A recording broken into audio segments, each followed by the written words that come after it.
What's up, everybody? Andrew Cooper here, Alarm Fantasy Football. As you can see, Howard Bender still off doing baseball stuff. John and Pemba doing basketball stuff. They're in Vegas right now, in fact. So I'm taking over the show. I'm handling things. We're going to continue with our Dynasty talk. And today I have one of my very favorites, Jakob Sanderson, one of the great thinkers in fantasy football. Honestly, my concern for a guy like this is that you're going to get plucked away by a different industry. That's my concern with guys like you, where we're trying to keep you in fantasy football, but man, you're too sharp at times. So that's my worry, man. But hey, how's it going, dude? How's your off season? Appreciate the intro, and apologies to the listeners and viewers that I'm going to sound a little bit like crap because I'm back home in Winnipeg, and Andrew was kind enough to go and schedule this weeks ago, and I totally forgot that I was doing a podcast this week. So I don't have my proper mic set up here, but I'm doing the best I can.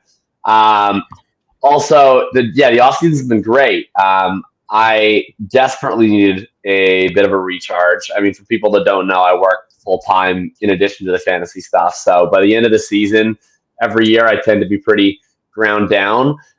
So I've been enjoying the couple months. Today is like the first day I've gotten into watching rookie film. So I've been enjoying my holiday week here in Winnipeg, getting back into the fantasy landscape a little bit, grinding some of the stats, grinding some of the film. Back with my face on a podcast for the first time in a while. And for anyone who's listening to this that listens to my normal podcast work or thinking about thinking, stuff's coming in the next couple of weeks. I promise you, we'll be resuming full bore within the next couple of weeks. Yeah, I saw on Twitter that you're digging into the prospects a little bit. I'm starting to get into that too. You know, I like having the combine data, but I start doing my previews now. But now is the time really to take advantage of, free agency, the news, and to really look at, I like to curate my current rosters. So that's what we're going to do right now. Sure, we're going to have plenty of time to get into the other stuff. So what we're going to do today, we'll hit on some quick news. Then what I like to do on the show is in the second segment, we just ask about your process, right? We've had guys like Jackson Falcons on last week to break down where he gets advantages. So I love to hear, okay, like what's something that's worked for you, a little trick, things like that. After that, I'm going to give you some guys that are kind of close in Dynasty and we'll sort it out. And if there's time at the end, we'll pull up a mock draft, take a look at that kind of stuff. We'll see where we go, man. I know you got a lot of things to say, so might not get to the mock, but we'll see. In recent news, I got to ask Sanderson, can we skip unless you have a Super Bowl take that you've been letting marinate for a couple days, something that you really want to get out there, then I'd love to hear it. Otherwise, can we just skip the Super Bowl and just move on to what's fun? Yeah, I'm fine to skip the Super Bowl. I mean, look, I could do an entire hour-long podcast on the intricacies of the overtime kicking and receiving strategy, but I think it's been done, and I'm good with it. Fun Super Bowl, great second half, electric. The pizza was great, the wings was great. I made a goat cheese dip, that was pretty phenomenal. Otherwise, I'm good on the Super Bowl takes. I'm with you, man. I will say, I love that the most viewed program of all time. So for me and you, and that's what they're saying. 123 million, they're saying. So say what you will about the Taylor Swift and all that. If it's bringing popularity to the sport, if we get the Swifties playing fantasy football, that's good for us, man. That's good for the industry. So I'm fully on board, man. Whatever brings more people to football, I'm in. So enough with the Super Bowl. Let's get into stuff that affects us for Dynasty. For actual news, we'll do news and rumors. You got to separate the two at this time of year, right? Like what's actually happening versus what might happen. One thing, Steelers part ways with Mitch Trubisky. Is he done or does he catch on somewhere, you think? I don't know. Maybe he'll be a backup somewhere. He'll never start another game on purpose, but wouldn't surprise me. I don't know. Is he a top 64? He's probably not a top half backup in the league. Is he a bottom half backup in the league? Probably. He's probably one of the best 64 quarterbacks in the league. Yeah, what happens in this situation is that you have the guys that actually have like the fun raw upside, like the Trey Lances, right, that you hold on to. And then at a certain point, you either basically become like a part-time assistant coach, right? The coach on the field, like the Kevin O'Connell did it for a while. Davis Webb, right? Davis Webb was a guy. Yeah. Teams kept saying, "Why don't you come be a coach for us?" And he was like, "Why would I be a coach when this team will give me $1 million to be a backup?" Right? So like Mitch Trubisky is probably at least good enough to be like Blaine Gabbert, Exactly. Yeah. Where Gabbert, he's been around long enough. I mean, he's 2-time Super Bowl champion, right? Blaine Gabbert. So, he's been around. So we'll see if he goes that route, but you're right. Probably shouldn't start. We got, let's see, Mike Zimmer, Cowboys defensive coordinator to replace Dan Quinn. I think that's cool too. I like that. That's awesome. Yeah, Zim in the house. 49ers, Clint Kubiak is going to become the Saints' new offensive coordinator. So another part of the Shanahan tree being plucked to bring things over. I mean, do you think he's going to bring like the full deal with like the fullback and everything? I think probably, and it probably fits the team, right? Like I don't know exactly how many picks the Saints have. I always assume they have less than their allotted amount, just because they constantly trade away future picks and all that sort of nonsense. Are they ever going to pay the piper? Right, the Saints. I feel like they're the can kicking champions of the world, and they get away with it, dude. Like, yeah. So looking at their team, right? Like Olave strikes me as a pretty perfect fit to play that X receiver mold. They have Shaheed as kind of, they've always used as a bit of a situational deep threat. I don't know how many games you're getting out of Michael Thomas. I don't know how many guys they're going to be able to add. So we'll see. I think if I had one takeaway from this, first of all, I think it's just like good news overall for the offense and for Carr, for Olave, to get some confidence in there, because I thought Carmichael was really one of the worst play callers we had last year. From a fantasy perspective, I would say maybe arrow down on Jawan Johnson. These Shanahan type coaching tree guys typically want a pretty versatile tight end that can block, and Jawan is more of that pure receiving guy, and that's the kind of guy who can be like 50% snaps, 80% routes. Not a lot of that type of archetype of player in this scheme. We saw Mike Gesicki, for example, get totally phased out when McDaniel comes in. No guarantee whether that happens, but I would keep a watchful eye as we get into like the preseason usage on whether Jawan Johnson's still a big part of this team's plans with a different approach.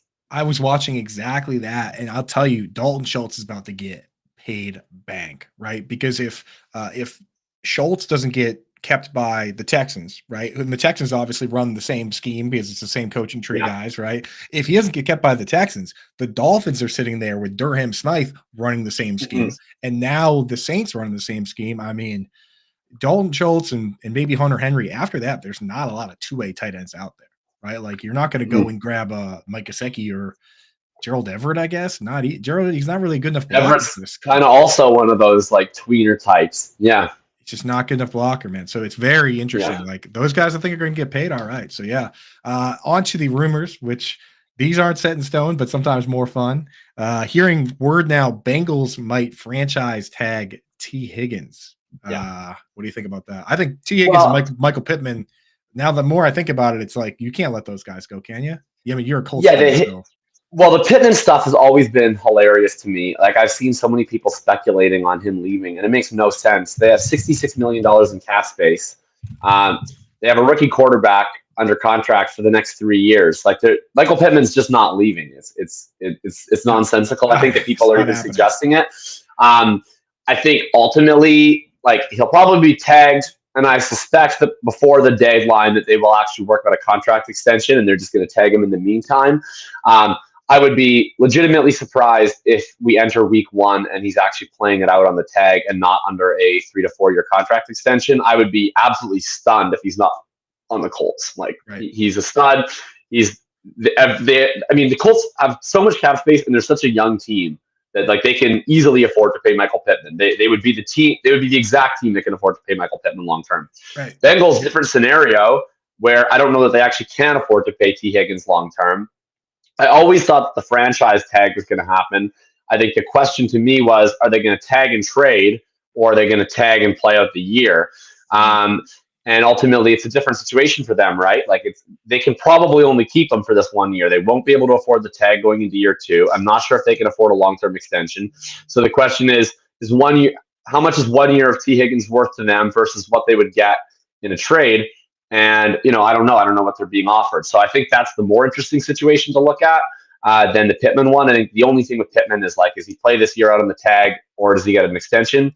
I still wouldn't say there's a 100% chance T's on the Bengals, but I don't know, 75% chance. Yeah, I mean, you look around the landscape, right? And Pittman's going to get tagged, and Higgins, if they're going to get tagged, it's Mike Evans as a big split end. And the next best big split end is what? DJ Chark? I mean, like, there's not much going on.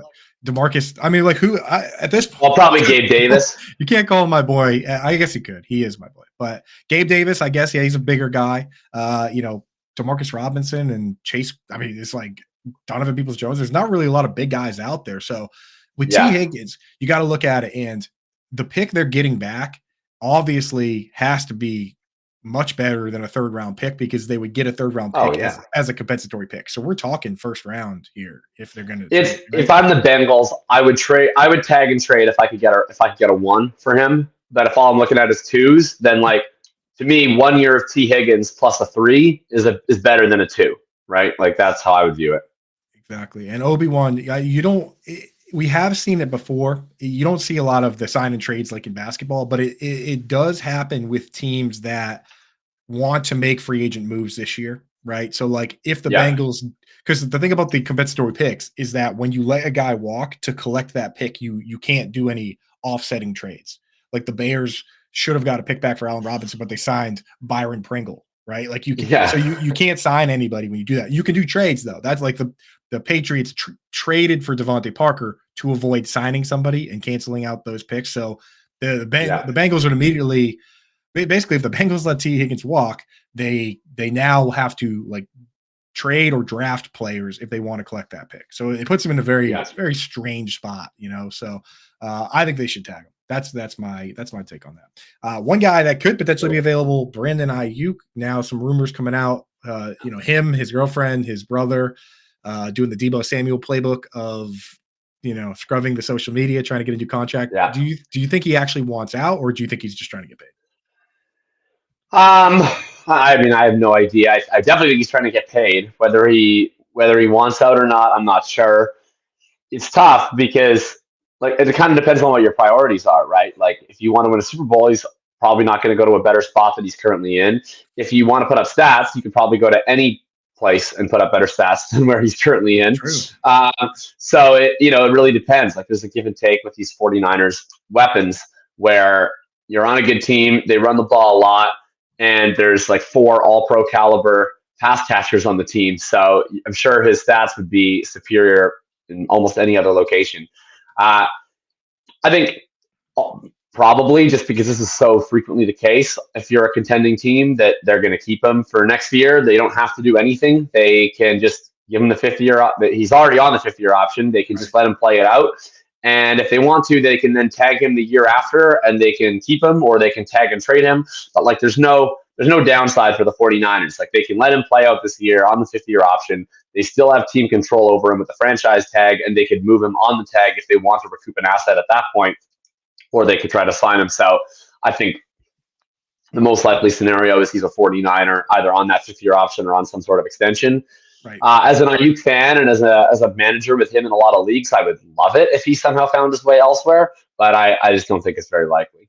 Yeah, so that's the thing. The Deebo and AJ Brown have the same agent, and AJ Brown did this first, and he managed to get traded. Deebo did the same thing, and he got the contract that AJ Brown got. So I mean, it is possible, but I think you're right. It's like this team is so close to winning. If they can just keep the band together, and then they can, they'll be right back in it.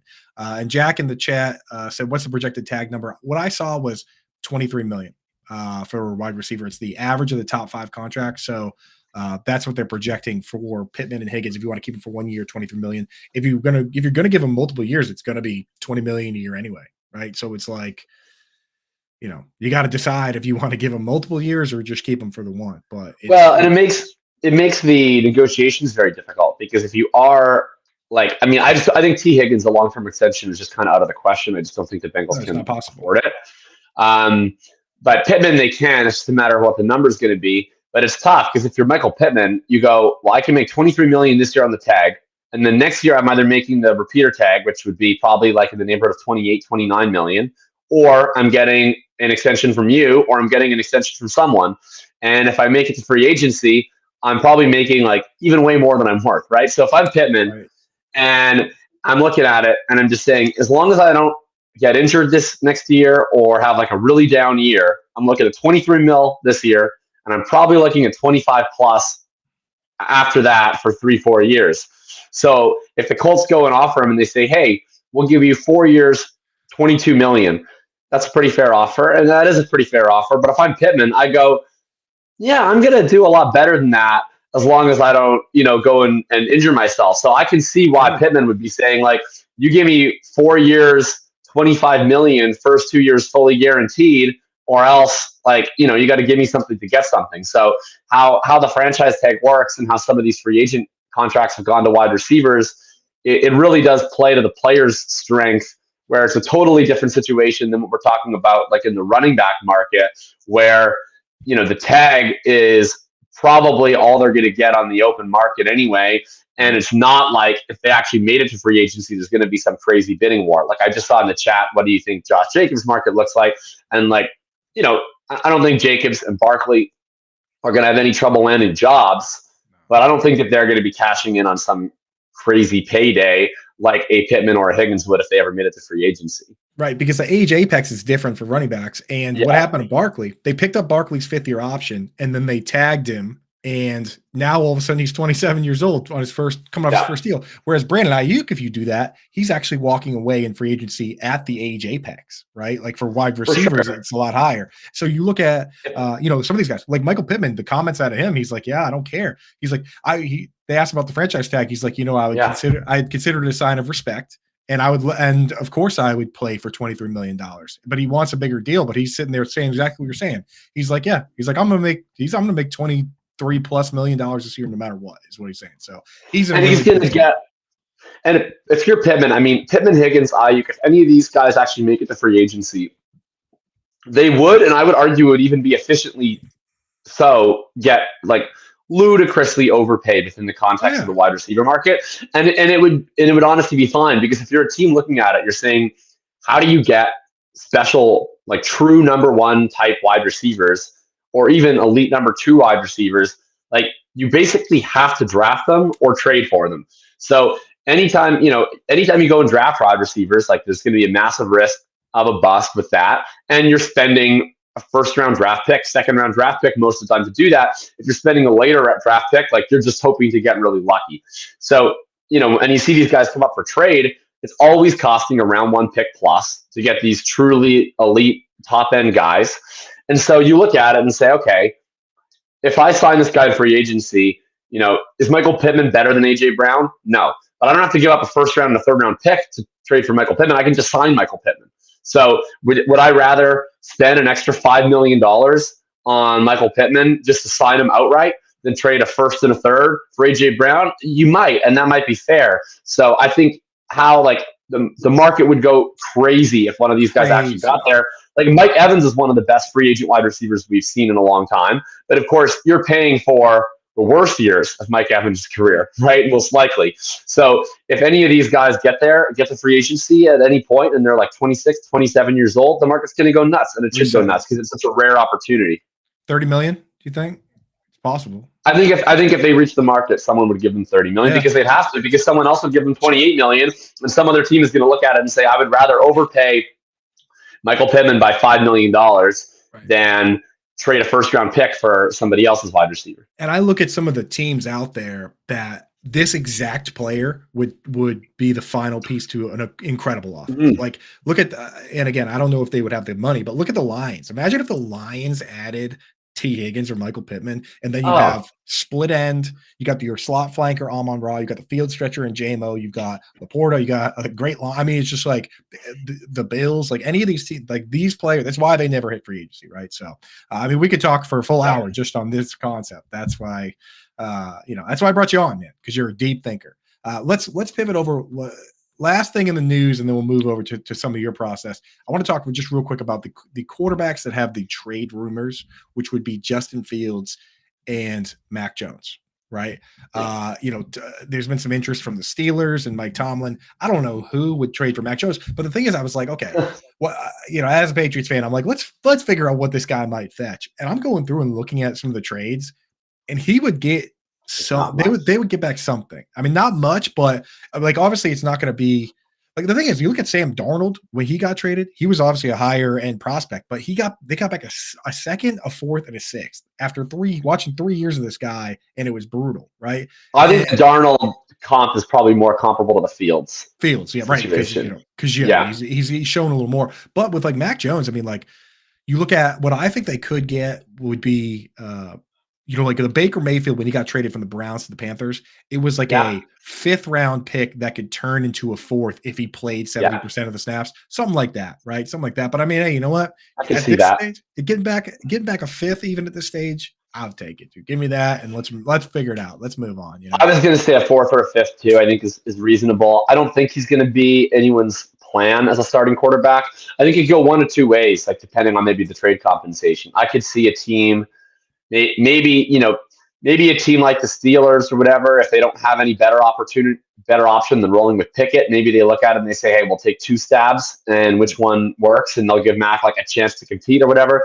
I could also see a team just looking like, the Rams always stick out as a team that kind of does this. They did it with Baker, where they're like, we're kind of looking for a succession plan off of Stafford, and B, we want to get anybody into our environment looking better, and then we'll see what happens from there. I could see them taking a flyer on Mac Jones and looking at it as like, he'll be our backup quarterback, he'll learn our system, and maybe he's so impressive that we actually give him a shot post Stafford, or maybe Stafford misses 3 games, Mac goes in there, probably plays a lot better in this McVay system, and then maybe someone gives us, maybe we paid a 5th round pick for him, maybe someone gives us a 3rd round pick for him after the way he looks in our system. Right, exactly. And again, the comp picks and free agency, I mean, you can get those guys back. Andy Dalton has fetched like 9 teams comp picks just by right, like just by coming for 1 year as a backup and walking away. And then all of a sudden you look at the formula and it's like, wait a second, we just got a 4th because this guy was our backup. It's not bad,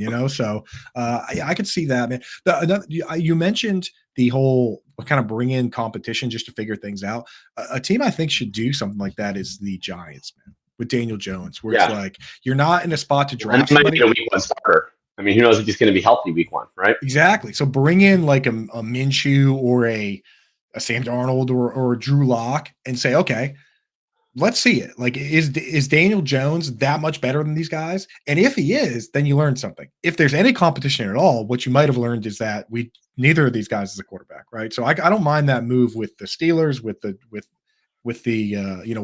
Giants, with any team that doesn't know for sure. Like, bring in a guy is kind of middle of the pack and say, okay, let's see it. Like, show us that you're the guy, that one of you guys is a guy, And I like the Mac idea because, I mean, I don't think he's a guy, but at least he has a little bit of theoretical upside to him, right? Whereas it's a little different than like what Atlanta did, for instance, where they bring in Taylor Heineke, and it's like, that's really more just bringing in like a competent backup. It's like, what really would have happened had Heineke got in there and been more impressive than he was and held off that job from Ritter like fully, instead of them just going back and forth over the last half of the season. Like, would have been like, okay, like maybe they have a better chance to win the NFC South. But like, if there was no permutation of which they put in Taylor Heineke, and the takeaway from the season was, now we have our quarterback and it's Taylor Heineke. Like, the only thing that I could have done was like maybe stop the bleeding and maybe save Arthur Smith's job, but they would still have needed a new quarterback in the offseason regardless. Whereas at least with Mac Jones, I think there's like maybe like a 10% chance that maybe you get a new environment, you unlock something, you get closer to the rookie year, and you go, maybe we do have a quarterback here, at least as like a medium-term solution. Heineke went on Pardon My Take or whatever, and was like, yeah, being a backup quarterback's dope. It's like the best job. I was like, yeah, this dude is not going to compete for, you know what I mean? Like, he's already there. He's like, this is a great job, dude. He's like way better than being the starting quarterback. So, it's like Heineke's already at that stage. He was the one that went to Ron Rivera and was like, don't play me, play Howell. Yeah, right? He's already done that like twice now, dude. He's cool. Like, and you know what? More power to him, dude. More power to him. If he could keep that going, he could be the next Charlie Batch, dude. Just be backup quarterback. Walk away healthy. I mean, he's not wrong. But Mac Jones has already come out and said that he wants to compete and he wants the next opportunity. So he's not there yet. Maybe someday. You're the Pats guy. Are they drafting someone at 3, or what are they doing? That's the word. I mean, Gerard Mayo kind of already gave his hand away, right? When he said at 3, we're gonna pick somebody at the most important position. Unless he thinks, who do you want, Daniels or May? Who's your ideal that falls to you? The thing is, I'm such a old school kind of like, okay, Drake May was the better prospect all along, right? Like he was the guy where there were more Caleb Williams versus Drake May arguments at the top than there were, Yeah. I never like going after the late riser. You know what I mean? Yeah. I don't like Yeah. my dad wants to take like Joey Alt. You know what I mean? Like he That wants to. sounds like a Patriots dad point of view. For sure. Yeah. My dad also has my dad has a Lenore Ryan shirt that he wears. Wow. He's like deep cut. He also has a UT Chattanooga shirt now too. Like he's just one of those guys, But shout out to my pops, dude, John Cooper. He's a homer true and true, and he's like, yeah. Your dad coaches the Tampa Bay Lightning? Yeah, dude, yeah, that's right, dude. Another John Cooper. He's a JOH versus the JON. But yeah, I see. Shout out to. I agree with May too, which it's funny because I'm kind of a Jaden Daniels Devy OG. Like I've had him on a ton of my Devy and C2C teams because I was always like, this guy, like I don't know if it's ever going to put it together, but he has the traits where if this guy ever became like a riser, he would immediately be such a valuable fantasy asset. That I was just constantly taking shots on this guy while he sucked it up at Arizona State for years. So I had like 75% Daniels exposure in Devy. I was pumped how this last season went. But now it's wild because I've always been such a pro Daniels person. I was rooted for him. And now it's kind of crazy seeing him like potentially. First, I thought it was kind of insane that he was getting mocked 3 overall and not even unwarranted, just like a total mindfuck as like someone who's used to him being like a pretty mediocre player at Arizona State for 60% of his career. And now seeing him mocked over May, it's too much for me. I'm May too. But like I want the guys like 2 years younger, was good immediately. He can make every throw, throws more proclivity to the middle of the field. So I would be rooting for Washington to take Daniels if I was New England, and that I would get Drake May. But I think all 3 are exciting. I'll tell you what, dude. I mean, you and me were Engram guys for a long time, and we stuck with That's true. That's true. We stuck to the process on everything. But would we have projected him to have the 4th most receptions of any player this year? No, I don't think we would have. So maybe Jaden Daniels can exceed our expectations that way. I'll tell you this. True. I've fallen into, now after so much success, I've fallen into being a hard times fan where I'm just like, whoever, you know what I mean? Like if it's Jaden Daniels, it's Jaden Daniels, and I'll be amped. If it's, I don't care who it is. Like I just want to see the next thing. So, you brought up Devy.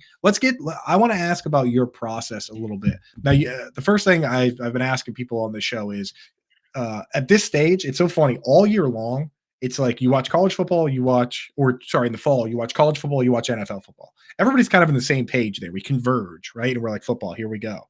Once the offseason comes, there's a lot of different directions you can go, right? Like I'm writing the free agency series. People are at the Senior Bowl, Alabama. People, like Overzet and those goons are already doing best ball stuff. So like, shout out Omega and the guys doing best ball already. Like I know you just took a break, but what's your calendar like this time of year? I know you're going to get into the rookies and stuff, but take us through the next month or two of what it's like to be Jakob Sanderson in fantasy lands. Oh man, the fantasy market really has changed. Hey, like it's February 14th, and I feel like I've been like a massive slacker because I haven't already like finished my film reviews of all the prospects yet, and I don't already like. It's crazy how much the market has changed. Like I recall from years ago, like this time of year, I wasn't paying any attention to like football outside of the Super Bowl, and now it's like all of a sudden I'm already seeing guys have their rookie models completed. I'm seeing people with best ball rankings out, and it's like, oh my God, it's not even Valentine's Day. So it's nuts.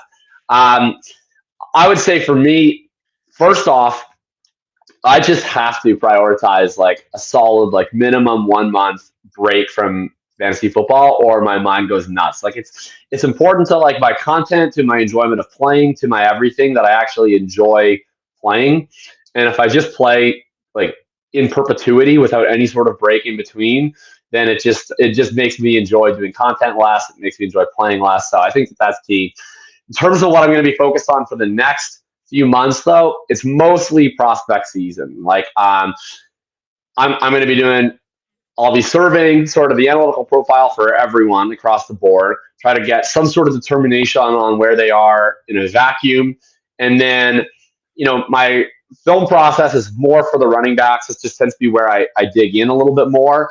And I would say I defer mostly to the models of other people that I trust when it comes to wide receiver, especially. So my running back, it'll be melded. Everything that I do, like for NFL vet running backs, and if people had followed me this summer, is I kind of break up everybody into the pre-contact phase, what I call the contact avoidance phase. So essentially avoiding being contacted. Then we get into sort of what I call the contact evasion phase, which is that middle portion of the run. Once we've already broken through the line of scrimmage, there's a defender that's around you. How are you evading that tackle? How are you breaking that tackle? How are you destroying angles to get around that tackle? And then into, that post-contact phase where if you've made the guy miss, if you had a perfectly blocked run, if you found the lane, et cetera, are you a guy that's taking it to the house, or are you a guy that's getting caught from behind? And so those sort of three phases, and I'm going to apply that similar to the type of metrics that I look at, breaking that up. And I do the same thing when I'm watching the film. So how's this guy? Does this guy have strong burst? Does this guy have good vision? Is this guy consistently cranking out chunk gains? Is this guy breaking a lot of tackles? Is he avoiding a lot of tackles? And does he have that home run speed? Plus, like in the receiving game. And then really what I'm trying to do is like apply that to fantasy. So from the data that we get and the data that I've used prior, plus that film context, how does this produce a fantasy player? Is this a player that's going to be trusted to be on the field on third downs? Is this going to be a player they're going to be designing screens and choice routes for, or not? Is this going to be a player that they're going to want to use at the goal line, or not? Is this going to be a player that can handle 300 carries in a season, 250 carries in a season, 100 carries in a season? Those are the key questions. I think it's not, a lot of it is how good is this player? That's a big question for draft capital, but it's also, is this going to be a high volume back? Is it going to be a 3-down back? Is it going to be a goal line back? Are they going to get touches schemes for them, or are they just going to be kind of existing while the offense is staying around them? Those are all, I think, the key questions to determining what we're looking for. Like when I have my running back tiers that I update my rankings consistently, the tiers a little bit more in depth. So I only update them kind of every few months throughout the offseason.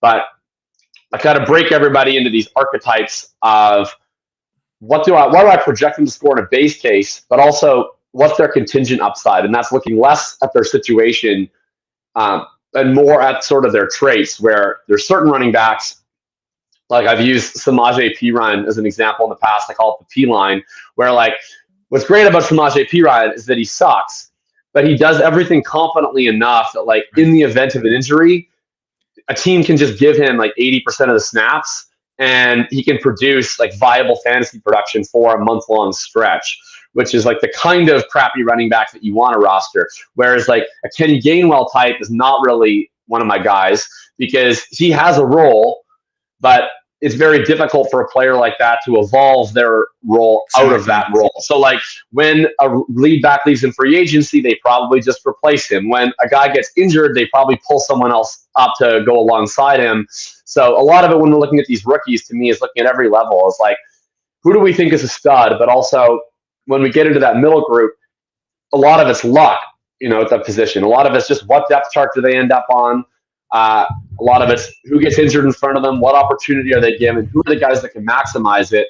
I'd use Rachaad White as a great example of this, where he was a prospect that I really, really liked coming out, not because I thought he was supremely talented, but because I thought he did everything that was very fantasy friendly. And we kind of see this last year where he didn't like impress me, frankly, at all last year, where I thought like he put it on the receiving game. I thought he was pretty unimpressive as a runner, both in the metrics and just watching him. But because he has the requisite size, because he has the requisite athleticism, because he has the pass catching ability, we kind of end up in a situation where early in the season they were like, they like tried a few other guys to supplement him. All of them sucked too, and they were like, well, what are we going to do? We're not going to have the world's best running game. We got to use somebody. This guy can do everything. He can hold up to a workload. Like, let's just use him and we'll get by what we get by. And you end up with a running back who I don't think is a top 10 running back in real life, but was easily a top 10 running back in fantasy because he just has that capability. So. Right. You got to separate like who's getting the opportunity and who, who has the traits that we like to see. And I love that you mentioned the different levels, right? Because nowadays in these modern schemes, like the ability to read and set up defenders at the first level is huge.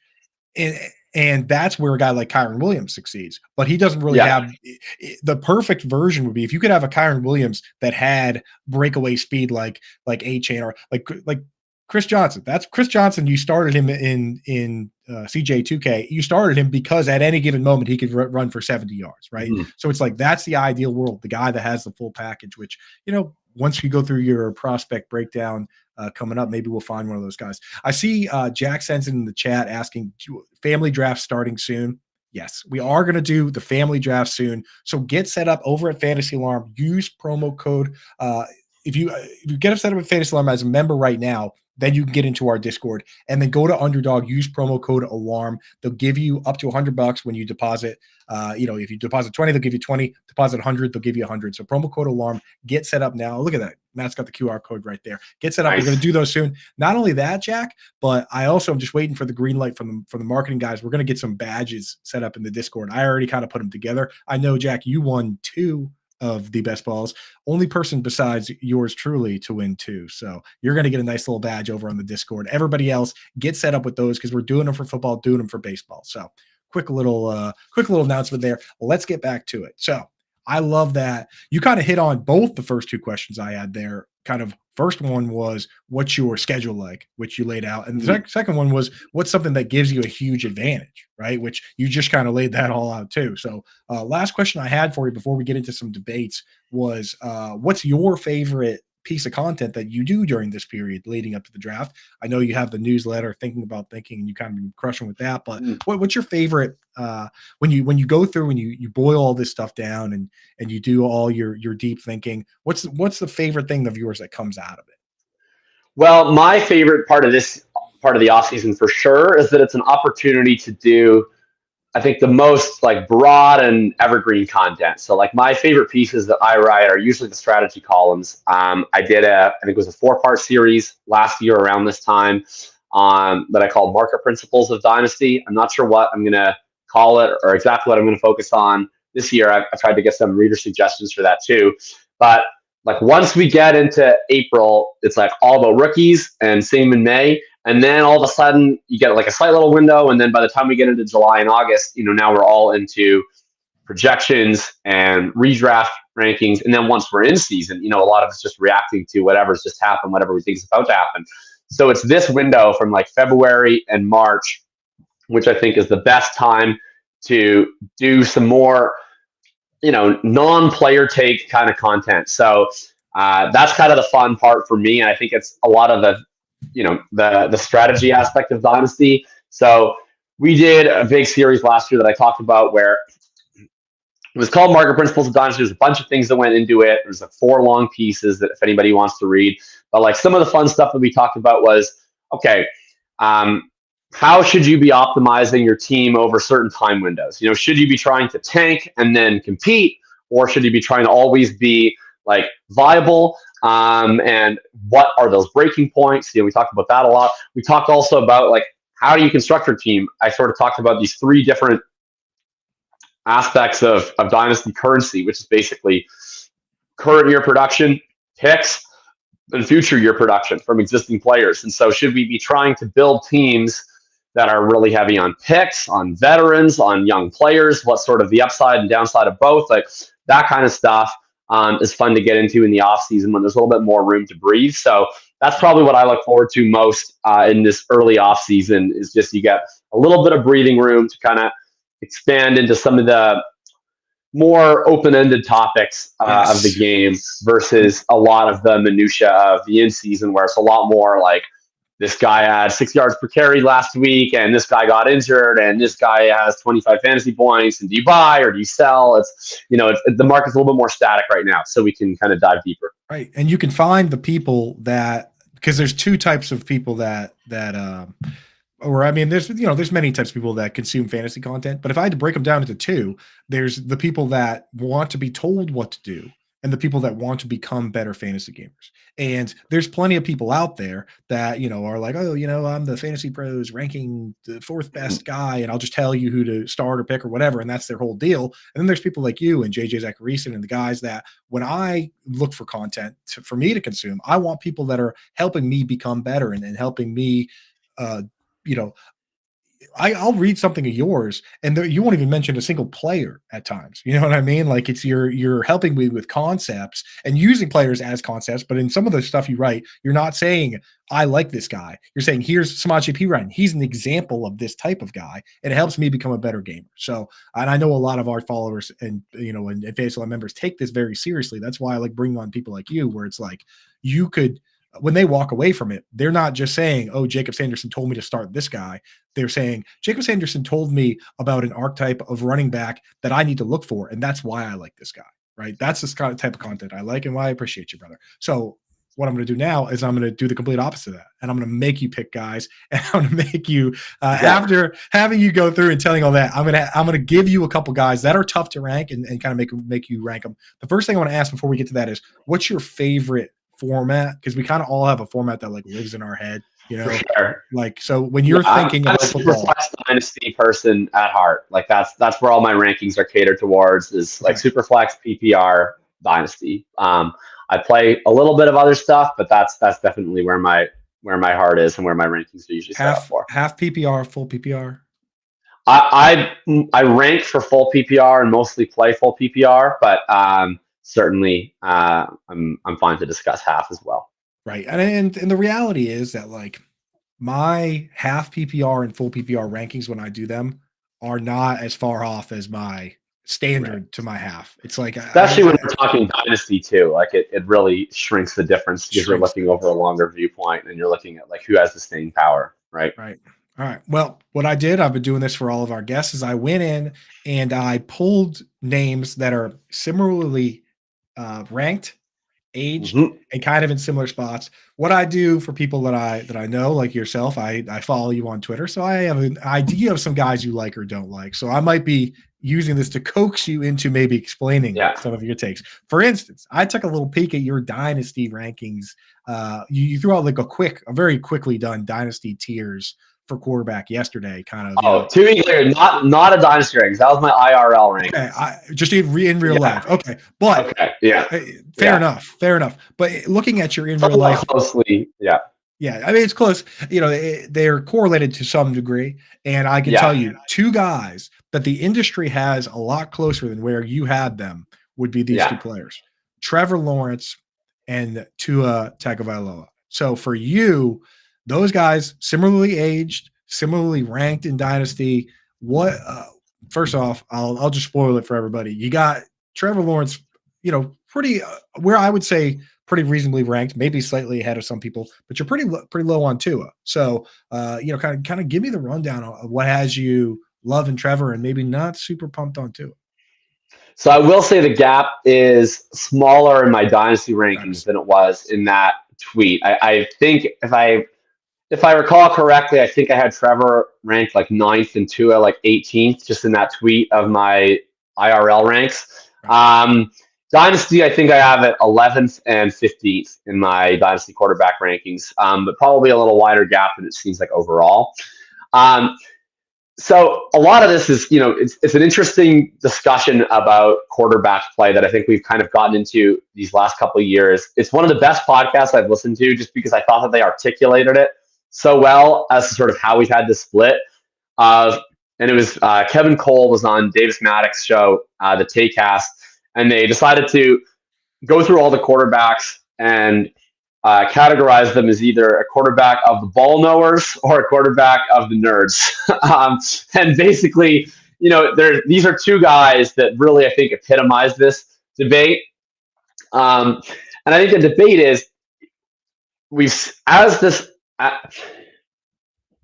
we've gotten more into analytics and use of better stats, simultaneously, I think we've also seen the NFL shift a lot more to more of these Shanahan, McVay school offenses.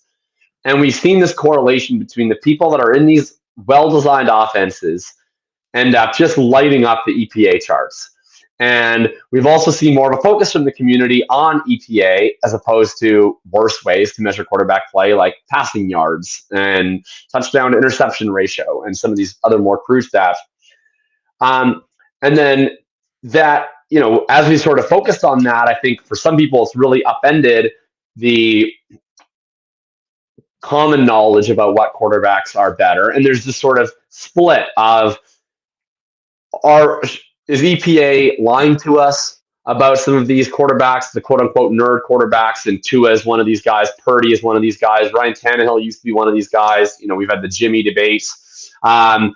These guys that are in these play action heavy offenses that are really smartly designed, that probably have a less comprehensive drop back game, but that execute very well what they're asked to do, versus some of these guys, and Lawrence is now becoming sort of a poster boy. Stafford for years has been a poster boy of these guys who execute a very a more comprehensive drop back game. They're asked to do a lot. They maybe don't have quite as much help, and don't necessarily show up quite as well in the numbers as they're commonly thought of. And who's right? And I mean, forecasting what I think about this, of course, is based on this ranking where I'm more to the Trevor side. I think ultimately it's different between real life and dynasty. When we're talking about two quarterbacks, especially two young quarterbacks, it becomes pretty much tied together. My case for Trevor Lawrence is every year there's a few quarterbacks especially who just get extraordinarily unlucky. And we all know that it's possible to get very unlucky, but then we still tie ourselves to those results. We saw Dak 2 years ago where his turnover worthy play percentage was right on par with how it had been virtually every year of his career, but a few more interceptable passes actually got intercepted than usual. A few totally fine passes tip off of somebody's hands into a DB's hands, and all of a sudden this narrative started, oh my God, you can't trust Dak. He's super turnover prone. And then this past year, he has a phenomenal year. Lawrence, there's Ben Baldwin, who does a ton of quarterback EPA stuff, took his hand at this adjusted EPA metric where he tried to factor out a lot of the quote unquote luck. So tried to diminish some of the yak effects, tried to diminish drops, tried to weight down some of the turnover margin where it diverted from what you'd expect. And Trevor Lawrence actually came out as sixth in that adjusted EPA per play metric from last year, despite having not a lot of team success. Ultimately, a lot of this Trevor stuff, and there's stats like that indicate it. He also fares far better in PFF grade. He fares far better if you take a look at a guy like a Steven Ruiz who does the quarterback rankings for the Ringer, which is a film-based process. Always done a lot better with qualitative metrics. I personally trust it because I think that he has a lot of the traits that would succeed anywhere. He's a big guy. He's an athletic guy. He can make every throw across the middle of the field to the boundary, long. I don't think he's a perfect quarterback, but I see that as a guy who can kind of do everything. And I think when things eventually start coalescing, feel more fortune around him, could really take off. Tua, I think, is a little bit more maxed out, where he's had this perfect environment with, I think, one of the best play callers in the league. He has one of the best wide receiver duos in the league. Throws really well with anticipation, especially over the middle. He's hyper accurate. I give him credit for all that. Can't really move. And he doesn't have the arm strength to make every throw. So they have to tailor this pretty specific offense around what he can do very, very well. And we've seen that get exposed a little bit over the later parts of the season into the playoffs this year, and really the later parts of the season the last 2 years. I would also say this, from a fantasy perspective, I would say Trevor's situation has been average to poor over the last 2 years. I would say Tua's has been excellent. And depending on what you use for scoring, I know with quarterback, every single league format is slightly different. But at least based on what I use, I have Trevor outscoring Tua this year by 0.7 points per game, and then being 0.1 points per game lower the previous year. Depending on what you use, probably about the same. So I look at it and say, two guys, I think Trevor has more to offer in real life. I think they scored about the same, and I think Trevor has more room to grow from an environment. I think he's at a much higher class of dynasty asset, despite them scoring pretty similarly, and at least by some statistics, Tua really outperforming him. What do you think on this one? I mean, I would go as far as to say that Trevor Lawrence in that Dolphins offense would be almost a waste of a player like that, because it's like the offense, the way it's designed is so it really is so friendly to the quarterback, right? And when you watch the highlights on these guys, the things that Trevor Lawrence, like you say, is asked to do is night and day. And Trevor Lawrence might be the best quarterback in definitely in the league right now, maybe that I've seen, like doing things like rolling to his left and throwing while rolling to your left, that you can only do if you have incredible mechanics and a gigantic arm, right? Like anybody, like when you sit back and throw around in the yard with your buddy, you're chucking it and you're like, oh yeah, I got a big arm. But try running to your left and then turning and throwing like this. It's not easy. And Trevor Lawrence makes that look incredibly easy. Whereas like Tua in the offense that's set up, he's never asked to do that. And you go and watch some of the highlights of like the touchdown passes he has. It's like he takes the snap, he turns around, he fakes an end around, and then when he turns, the receiver he's just throwing to a spot, and then Tyreek Hill's going, right? Like it's almost he's throwing like no look passes at times, which you can't knock him. That's the problem is you it's like you can't knock him for having an incredible offense and incredible play caller. But like some of these plays are so well designed that you're accumulating the stats no matter what.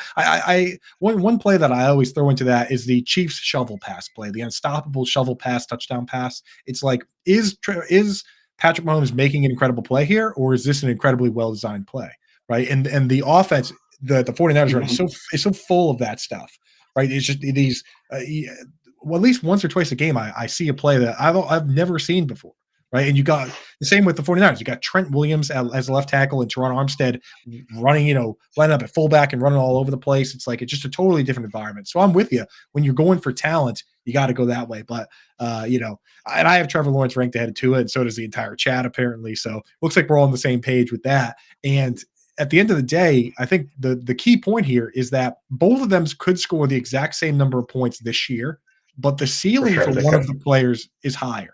The ceiling is for one of the players is higher because if Trevor Lawrence gets into a situation where now he has the incredible offense and the incredible play calling, he can do more, right? He can do a lot more. He's just a more well-rounded player, and that's why he was drafted 1 overall and one of the best prospects of all time. So, I mean, that's the way it's going to go. And I just wanted to say real quick, since we're getting towards the end here, if anybody out here, the format we're talking about is Dynasty specifically, where it does matter. Talent does matter more than situation over the long term. If you want to take advantage of this kind of stuff, take advantage of all the things Jacob's talking about, go over to my FFPC right now. Use promo code Coop, COOP. They'll give you $25 when you deposit 35 or more. And there's 2 ways to do it. You can do a startup, or you can buy one of these orphan teams. Jacob, do you ever grab one of the orphan teams and jump in? I did one last year, and I gotta say, I've taken an orphan or two, and it's pretty fun, for sure. Like that, it's the most fun part of fantasy. Like it's when you get to feel like you're a GM, when you get to be a Sam Hinkie. You get to auction off all these assets and squeeze as much as you can, and you get this big moldable piece of clay, right? And the best part is, rebuilding is always fun, but normally it comes with some aspect of shame, right? You're like, well, I screwed this team up. I got too old. It wasn't valuable enough anymore. I got to admit to everybody in the chat, like, I suck at this. I got to rebuild. Like, who wants my good players? But when you take over an orphan, you get a built-in excuse to do the most fun part of fantasy, and nobody's judging you for being the one who screwed it up. You get to be the hero that comes in and saves the league and saves your team in the process. It's great. There's nothing better. And when you have the startup that kind of fails and you got to blow it up, there's those guys are still your babies. Like you still selected those players. When you take over the orphan, you got all these players that you don't like. You get to trade. You get to trade those guys. It's awesome. So yeah, go to my FFPC. Use promo code Coop if you're a first time depositor. They'll give you $25 when you deposit 35 or more. I believe we have a QR code right there on the screen on that side. So scan that up. Get over there. Get set up now. It is a lot of fun, and it is like for the deeper. It's like if you've been playing redraft for years and like you're the most serious player in your league with all your friends, maybe it is time to take it to another level because redraft is only going to be so serious. This is how you get to another level. So, babe, before we get out of here, let me ask you one more. Do you want to do running back, wide receiver, or tight end? Let's do the receiver ones. I think that one might offend people. That is that is a very interesting one, and this is where. This is where we've got 2 guys in very different parts of their career here. I went and picked out the number 1 wide receiver on most boards last year in rookie drafts in Jaxon Smith-Njigba, a pretty highly touted prospect versus a highly touted prospect from a previous draft class that hasn't had an ideal situation in Drake London. So JSN versus Drake London, which player do you gravitate towards of those 2? Yeah, so to kind of go inside baseball here, Coop asked me for a player that I wanted to throw into this debate at each of the positions, and I picked 2 that I liked more than consensus, 2 that I disliked more than consensus. So the name that I had volunteered here was JSN, who I'm lower on. without knowing that the one he was going to then put up against it was Drake London. And it's an interesting perspective because I think I've seen a lot of people defending JSN's rookie year by saying accurately, how big of expectations could we have really had coming into the year? He was in the situation in a pretty average offense, but with two other really good receivers. How much could he have really produced? And my answer to that, and why I think the Drake London comparison is interesting, is I think that it's worth investigating. Okay, someone met expectations. Why? Someone failed to meet expectations. Why? And with JSN, if someone had told me before the season that he was going to have the end of year stats that he did, and it was going to be kind of underwhelming, and they said, well, what do you think happened?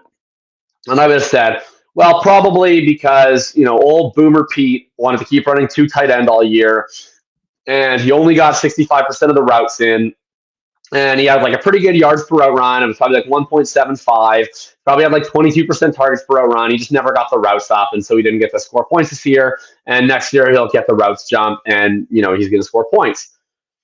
And that would have been fine. And I wouldn't be on here talking about him if that was what happened. But that's not what happened. That was kind of what happened for like the first 4 or 5 weeks of the year. And then people, I think, have kind of pretended that kept happening, but it didn't. He ran a ton of routes over the latter half of the year. As soon as Charles Cross came back and they got their O-line settled a little bit, they went way more 11 personnel on passing downs. And JSN was consistently running over 80% of the routes.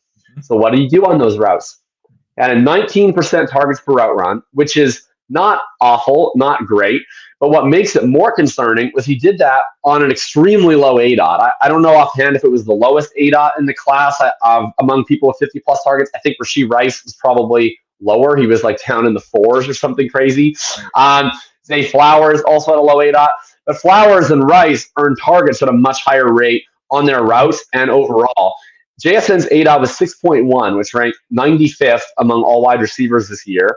And again, not even getting a target on 1 out of every 5 routes. His yards per route run, which is kind of a mix of an efficiency and a volume stat, and tells us a little bit about deployment, 1.32. That's worse than like Michael Wilson this year. It's demonstrably worse than Josh Downs, who's at 1.6. That's much worse than like Demario Douglas, who's at 1.7. So that's even 2 other guys who were also slot wide receivers used in somewhat of a similar role than JSN.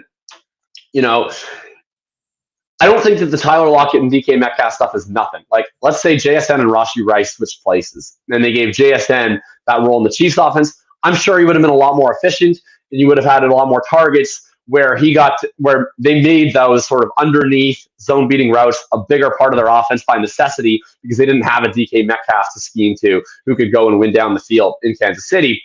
So I'm not saying it's nothing, but I will say that like this is not a situation that has never happened before, right? We've seen, and it's also not like some hellish situation. Geno Smith was fine. He was 12th in EPA last year, or PFF grade, 14th in EPA, CPOE composite, totally adequate quarterback. Lockett is okay. DK Metcalf is good. He's not elite.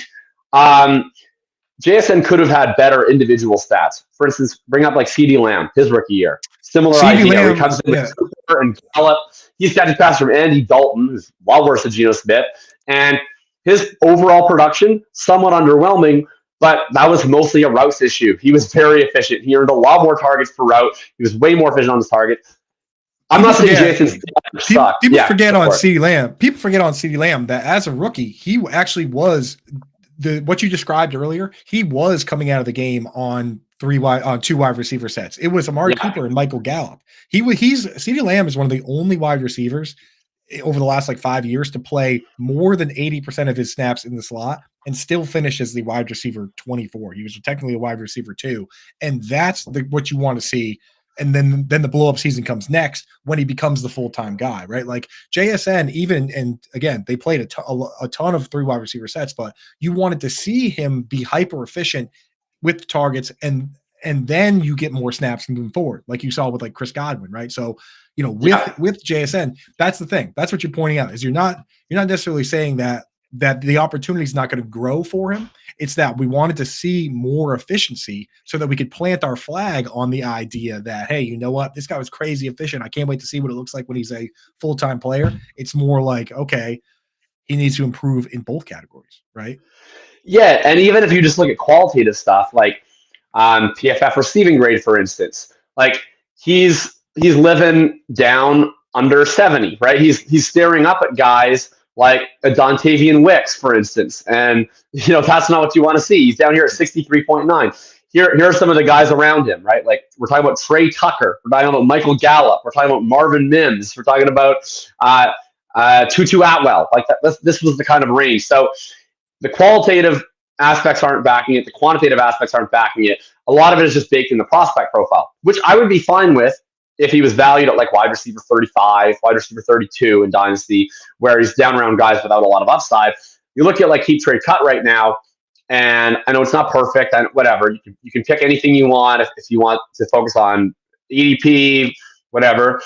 He's still hanging out here, wide receiver 22, right? So he's ahead of DK Metcalf, right? He's ahead of Jaden Reed. He's ahead of Deebo Samuel. He's ahead of guys like Devontae Adams and Stephon Diggs and Mike Evans. He's ahead of, if you want younger guys, like way ahead of Josh Downs. So way ahead of, like you could take guys like Downs or a Wicks or a Douglas and get a ton on top. So I'm just uncomfortable with how much of it is being inflated by prospect profile helium. As a counterexample of another guy who didn't score that much as a rookie or year two is Drake London, where you look at what could he control, and what he can control, or at least what you think he can control, did quite well, right? Drake London in his rookie season up over 25% targets per route run, had an elite PFF grade up over 80, which is generally wide receivers that do that year one almost never happen to fail. Year two comes back a little bit down in targets per route run. He's down to 22%, still quite strong, especially with an adverse quarterback environment. Still 1.87 yards per route run, not as elite, quite strong, 78.9 PFF grade. He's surrounded by guys like Devonta Smith, Stephon Diggs, Amari Cooper, Devontae Adams, Deontay Johnson, Michael Pittman. Like everything that you see in his profile tells me very, very good player, except for the fantasy points per game.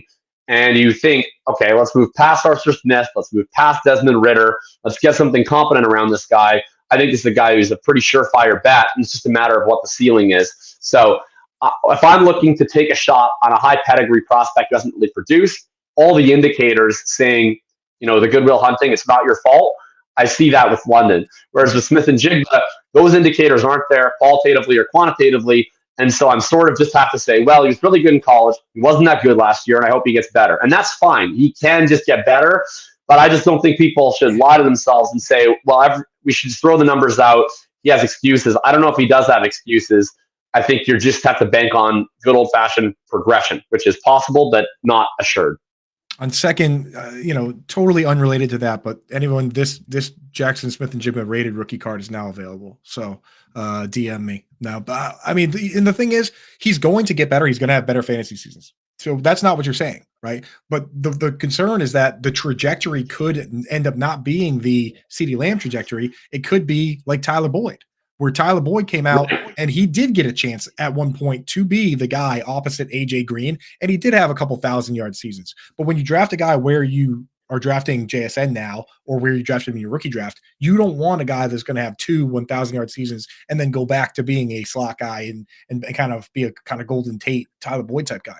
You were hoping that this guy would be the next Jamar Chase, because there were at times people were saying that this guy is the best wide receiver from the class. That's what you're hoping, right? So that is the concern of why, if you're going to go to FFPC or whatever and do a startup, it's not worth the price, right? If we were looking at this guy and all of a sudden he was a lot cheaper, then it would be a different story. So I'm with you on that, man.